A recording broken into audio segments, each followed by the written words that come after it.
All right, Sean, welcome to the Founding AE podcast. I'm super excited to have you on today.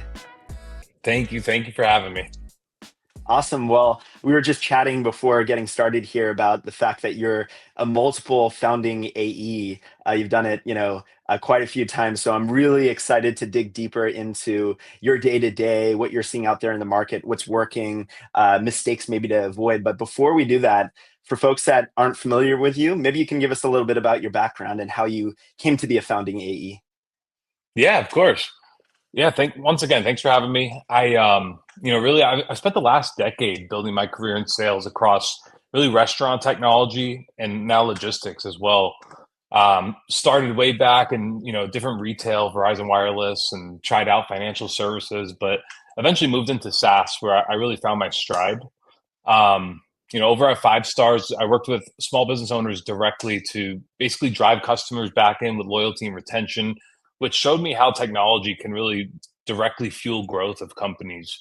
And then from there, joined as an AE for Fox Ordering, founding AE, and really learned through hard work and persistence to really build that company, grow it from the Inc. 5000 to the Inc. 500, and really locked in and built programs from scratch to lock in really some of the best top restaurant groups in the country.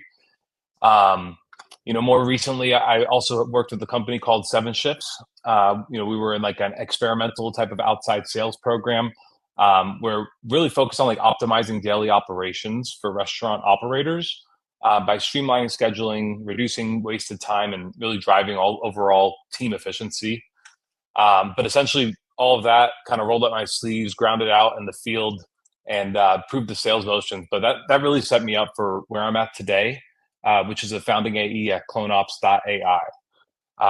And really, I guess what excites me the most about it is just getting to work with freight and logistics teams to solve high friction workflows. Really utilize AI for everything to be able to help shape the roadmap and scale the business from the ground up. Yeah, I guess it's really just that builder's mindset and taking the chance to create something lasting. And that's really what keeps me going in this AE role. Awesome. I want to double click on that because I think again, before we started here, you were saying that this is something that you love doing. You love this type of role. You've done it multiple times. What do you think attracts you to this type of role? My experience is there's a certain type of person that gets really interested in it, and there are others that I've seen come from maybe bigger companies and they do it and it's just not right for them. What do you think separates those that make it as a founding AE and personally for you, what attracts you to the role versus maybe people that are better off at bigger teams, more established companies, and so on? Yeah, I mean, I think there's a lot of you have to be nimble when it comes to startups. Things change not by the day, but by the minute, by the second, really. And I know you know that, Justin. I think it's a different mindset altogether. And I've tried out corporate America, whatever you want to call it, the 9 to 5 grind. It's just not for me, and it is for people. That there's just different lanes for different ways that you want to do it. But essentially, I think it's really like at least the founding AE roles itself is the excitement of being able to build something from the inception and then looking back on it, like even if it's just 6 months or 12 months down the road or 4 or 5 years for some of my other projects and saying, wow, like that used to be nothing and now it's something. And I don't know, there's just no other way to get that feeling, in my opinion. Totally. I know like when I think back to when I was a founding AE, as you get into sort of like first of all, the beginning is a grind, right? It's you're creating a market yourself, right? And sort of brick by brick building the company in the market. But once you have some momentum going and you're 2 3 years in, it's like a badge of honor, right? You sort of tell those stories of those early days and how tough it was, and you sort of speak to it from a place of pride. So I totally resonates with me, and I see the appeal. I know again it's not for everybody, but definitely excites me. Um, let's talk a little bit more about those challenges.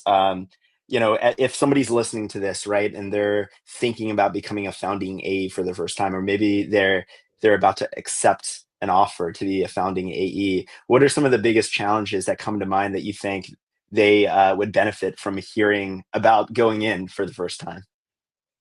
Yeah, that's a great question. definitely expect to the unexpected would be my first part. But further into that, really that would be your biggest challenge. You're starting from zero in most cases. In some cases, you're coming into some fresh funding or other scenarios, but you yourself, you're starting from zero, and you have to build it from the ground up with the mindset that you don't know everything day one, you don't know everything day 365. Like it's got to be a constant learning process. There's no playbook. There's no like proven process from your top people that are on your team, because you might be the beginning of the team. So you're really creating it as it can go. Definitely could be overwhelming at times, I would say, but because you're not just focused on just selling, you're also shaping messaging, you're refining go to market strategy, you're figuring out what use cases resonate most with your prospects. So really, it's just about persistence. It's about training, very similar to what athletes do. They don't just show up on Sunday and throw for 500 yards. They're practicing all week. So same mindset with sales. You always have to be growing, and a founding AE is no different than a seasoned you know corporate type of America job. Yeah, yeah, for sure. And I think I was actually I saw this clip from Tom Brady yesterday that it's something I've heard other people say as well, but it really resonates with me now as a founder. And then thinking back to being a founding AE, which is like just focus on the work that you're doing, right, and doing the best job that you can, and keeping positive and just kind of pushing forward, and not being obsessed necessarily about the outcomes just yet, because these things take time, right? Obviously, you have goals and you're going to try and hit your revenue goals and your pipeline goals and all that stuff. But if you just stay focused on the work, doing the best that you can, being agile, as you said, um, you know, eventually the results will catch up to the work that you're doing, right? So I think that's an important mindset to have as a founding AE. Well, 100%. Yeah, and one challenge that I actually experienced, or that I used to think about a lot as a founding AE, and I want to get your perspective on this, is just when you're in a bigger team, right? You have marketing support, so maybe there's some pipeline that's being generated, and then post sale, you might have customer success that's supporting the team and onboarding them.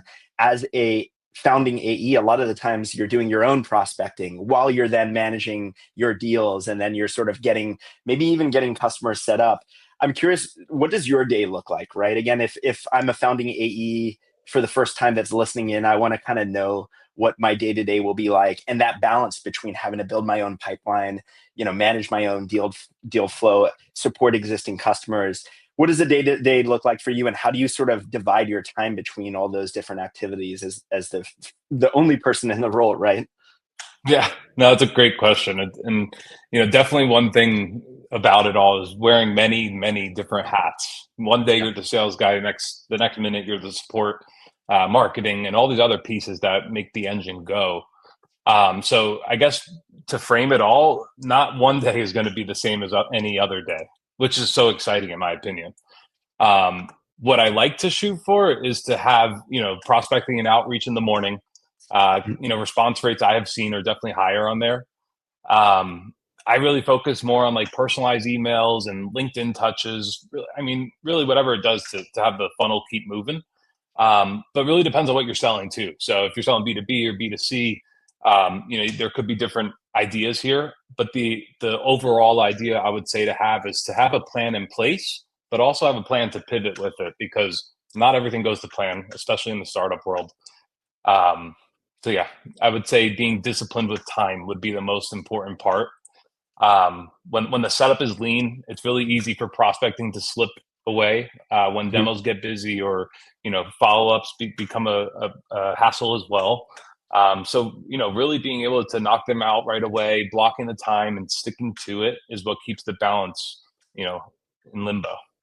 Yeah. Do you block your calendar for these things? Like I found that to be super helpful, because I actually came across this challenge sort of organically, where I was doing outbound, like you said, and then I had a really good pipeline, and I was just focusing on getting those deals across the line. And then suddenly, after having a really good quarter, it was like I was starting from scratch, and I was like, oh man, I need a better way to handle this. So I found that blocking my calendars, where, like you said, in the morning I'm doing all that outbound, sort of afternoon, early afternoon, maybe I'm doing sort of follow-ups and pipeline management. Is that an approach that you've had or taken, blocking the calendar? Yeah, definitely. Different blocks. So if I have like, we're doing a little bit of traveling in the role right now. So Mm, I have been setting up 2 to 3 hour blocks to focus on messaging just to those that are attending the show that we're going to. But I think having a block calendar, or at least having a plan in place, like we were saying yeah, before, it might not go according to plan, but at least having that as a reminder on your calendar is definitely a good process to have in place moving forward. cool. And you mentioned a little bit email, LinkedIn. Curious, what are you finding to be the most successful channels for you in doing outreach? You mentioned events as well. Any tips or playbooks or advice that you'd give out there in terms of what's working for you from a, let's say, from a prospecting perspective? Yeah. So from prospecting, different strategies once again, but I really feel that being intentional and being human, being curious, it has Yeah. been my secret to success. Not starting combos off like, hey, want to buy my product, more of like, hey, I saw your recent post, or hey, I saw we have mutual friends, things like that. Where you make a human connection first, and eventually, the dots will connect. So yeah, to answer the question, being really intentional on LinkedIn, not blanket marketing people. Like I really just don't think it works whatsoever anymore. Um, there might be a time and a place for a blanket type of email to be sent out to the database, but for prospecting, I think it actually turns people off. It makes them feel as if they're not special. So really the goal is to understand each and every one of the prospects that I'm going after, why they would have interest in my product, and what would really connect their dots, like putting myself in their shoes of why they need to look into the product that I have for them. There's other technology things that help as well. I mean, it's really a budget thing, but ZoomInfo has been Mm, an absolute game changer. Being able to cut through the noise and straight to the source has been really nice. But even like broad industry events, like, we're specialized right now, really focused on freight, brokers, factoring, and insurance. So that whole type of world. But even like a broad AI community is really nice to join in this case. But kind of connecting with others that are in the space, even if they are other sellers, from a partnerships angle, it's always great to have different people in your stack to be able to talk to. yeah. And do you have a marketer on the team that's supporting you, or are you doing the marketing yourself? Yeah, so we have two marketing support, and they do an excellent job. So they're helping us with content and building sequences and really building out the whole uh, the meat and potatoes of the program. But I think personal marketing, if you want to be successful in an account executive role, is big. Like you have to market yourself, and the product comes along with that. So I think those two being in tandem together is a goal. I think that's such a big difference that I see since I was a founding AE is back in the days, I'm talking like 15 years ago. Um, you know, it was a lot more brute force in terms of email and LinkedIn outreach and all that stuff. We didn't have tools to do automation. And eventually the sort of outreaches of the world, or I don't know if you've ever used HeyReach, which is a great tool as well for LinkedIn outbound, or even Sales Navigator didn't exist back then. But so it was a lot of manual outbound, but the whole sort of build your own brand on LinkedIn. LinkedIn wasn't really a content platform yet. It was more of an outreach platform for recruiting and then for sales. I think that's such a big change that's gone on, and such a new part of this role that, like you said, is really, really important. If you're focusing on a specific industry, logistics and so on, becoming an expert in that field, collaborating with your marketing team to get insights and data and reports that you can share, and then being a person that your target user wants to, or your target customer wants to follow, right?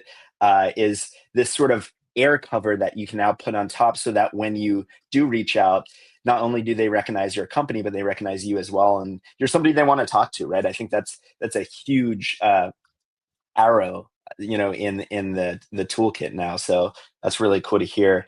You mentioned a little bit of collaboration with marketing. One of the things that I was most excited about when I was in the founding AE role was not just the ability to work with marketing and sort of refine the positioning, the messaging, and all that stuff, which I was personally interested in, but also with product, the product team, sharing feedback from the market in terms of features and capabilities that the market seems to want, as well as the CEO, the founder, right?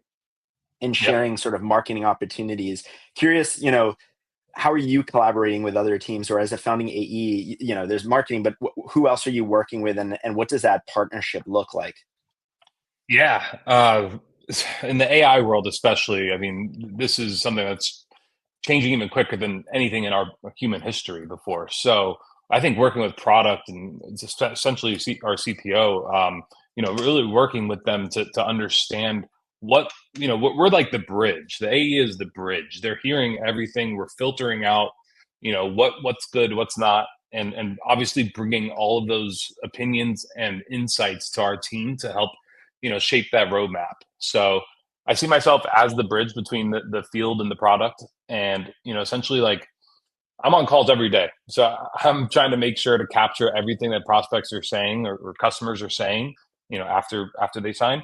Um, and not just feature requests, but more like understanding the underlying problem of what they're trying to Mhm. solve. So really my process with that would be collecting that feedback, looking for patterns itself, and then iterating it back to my team itself. HubSpot or CRM, does a really good job of being able to track that stuff, but also use like Teams and stuff like that for quick communication with our team. And then we like to meet. We meet on a constant 3 times a week basis currently. So Mm. really being dialed in and knowing what's going on in the market, what's changing, and what our prospects are saying is essential to communicate. Yeah, I think you hit on such an important point, which is not just feature requests. I think that's a big mistake that I've seen. Um, you know, Early stage salespeople sometimes make is when they hear a feature request, they don't ask that next question of like why, like what are you trying to solve for, what's the problem that you're experiencing, and then suddenly the product team is getting all these different feature requests and everything seems important. And there's a risk that the product, if they actually act on all these things, not only are they stretched thin, but they are building a product that's kind of like a Frankenstein product, right, with all these different capabilities. So that I think intuition to go that extra step and say, what are you actually trying to solve? Like, what were you experiencing or trying to get done when you found this missing capability in our product? Actually, can sometimes result in learning that they actually don't want that feature, but there's something else that's maybe even more manageable or quicker to market that you can do to solve that problem. So I think that's a really, really key point you made. Yeah, no, great call. I mean, it's really understanding the why behind it, and the sale doesn't stop once they sign the deal. It's especially when it's a startup company and you're getting your first clients and your first users onto the platform or whatever it may be. It's like all of that messaging is super important at that point to be able to scale it and to be able to multiply it to get those referrals from those people that you're bringing in, and that's how we spread the word. Yeah, I think that's another amazing playbook, right? Is if you can make your customer successful. Again, you're a founding AE. You're constantly trying to fill that pipeline. The easiest way to do that is by making your customer successful and having them introduce you to the 3 or 4 or 5 other people that they know in their network that could benefit from your solution. Now suddenly you've got this flywheel of pipeline generation going, and that's a really, really, I think, key play to keep in mind. Just to wrap up here, if you had a friend, let's say, that was starting in a founding AE role, what's some advice that you would give them? I know we've talked a little bit about this already, but like to sort of summarize your perspective, what's the one piece of advice that you'd give them that you think would set them best up for success as they venture into this exciting but interesting journey ahead of them? For sure. Um, I guess my first thing would be don't wait for a perfect structure. Mhm. That's going to be built. Rome wasn't built overnight, right? They say that. And I'd really tell you to also to be careful or to be comfortable wearing every hat. Not just your sales hat, but this is one team, and it's usually a small and nimble team that has to act fast if you want to find that success. So as a founding AE, you're prospecting, you're running demos, you're building messaging, you're logging feedback. The faster you embrace all that, the smoother it's going to feel. The other thing I would remind is really that consistency beats heroics, right? You don't need a flawless pinch on day one, but you do need to show up every day to prospect, to follow up, keep those deals moving, because I'll tell you this, your pipeline dries up super fast if you do not do that. So at the end of the day, my advice would be to stay scrappy, stay consistent. Don't be afraid to build the playbook as you go. That's really your job as a founding AE. Super important advice. I think one thing that I know is so true about startups is the roller coaster, right? You're going to have days where you're feeling like you're on top of the world and like everything's heading in the right direction. You're like, you feel like you're a genius, it's like, we're on a rocket ship. And it could be just the next day where, something doesn't go your way, right? And you're like, what am I doing, right? Why did I choose this life, right? But to stay consistent, right? No matter the ups or the downs, to stay disciplined, come in every day, doing the outbound that you need to do, doing the follow-ups that you need to do, and keep the deals moving forward is such a important mindset to have. So Sean, thanks so much for taking the time, sharing your insight on this really unique role. If folks listening to this, again, we probably have a lot of young folks that are just getting started in their founding AE career. If they want to connect with you and ask you more questions, learn from your experience, where's the best place for them to go? Yeah, my number one place would be LinkedIn. I'm on there a lot. I share a lot. Specific for CloneOps, you could always check out our website, CloneOps.ai. But feel free to reach out to me directly on LinkedIn. Love to connect, swap ideas. Always up for a conversation. Awesome, Sean. Well, have a great day over there. Awesome. Thanks, Justin.